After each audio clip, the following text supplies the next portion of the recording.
Joe, could you tell us a little bit more about your role at the academy? Yeah, so my role is the under 13s, under 14s cell lead within the youth development phase. It's a new role this season, something that wasn't a requirement for Category 3, but I think on reflection of last season, it was something that we really wanted to zone in on them age groups. We really wanted to prioritise them age groups within the youth development phase and really try and hone in on and get the maximum out of them age groups. So, yeah, new role for this season, but I think it's a really exciting one for the academy. You've launched the day release program this season. Could you tell us a little bit more about that? Yeah, so as part of my new role and James Vincent's new role, I think one of the challenges was what can we really do to maximise these new roles, and the day release was something that we're really keen on.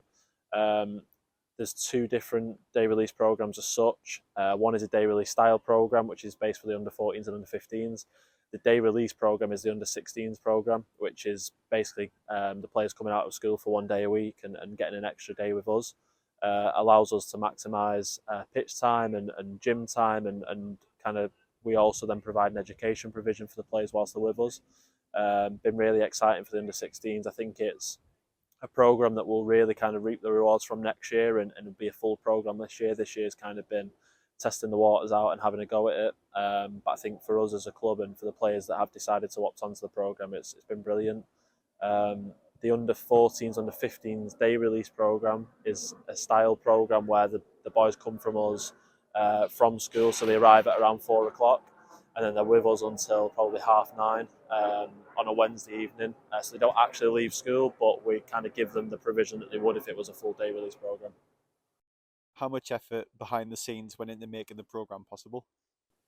Yeah, massive. I think one of the things that's really been highlighted in the process of starting the day release program is probably the work across all the departments. Obviously the coaches in terms of preparing the sessions and making sure that the boys have got a program that lasts for the full day rather than just the 2 hours that we normally get them.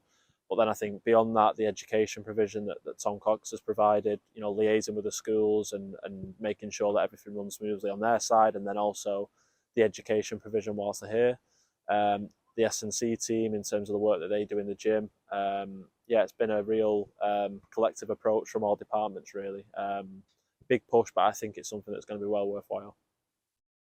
What does this program do to help set up our players for the future, both on and off the pitch? I think on the pitch, when you are coming to under 16s and the top end of YDP, the 14s, 15s especially, I think it is preparing them for life as a scholar. Whether that is here or whether that's at another club, I think it's a massive stepping stone in terms of being in a full-time environment, preparing them, bodies and mentally, I suppose, to being in that full-time environment and everything that comes with it.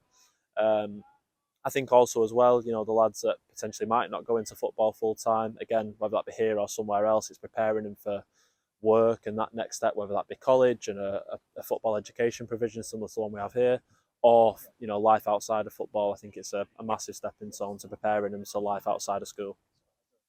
How does this separate our players apart from other Category 3 academies? Yeah, so again, something that I think is becoming quite regular at this academy really is that the day release program is not needed within the Category 3 requirements. It's something that we've kind of decided to do to go above and beyond.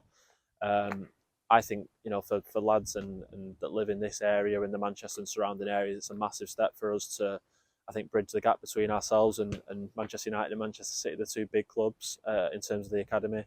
Something that's really exciting, something that is us trying to push the boundaries and see how far we can stretch this academy.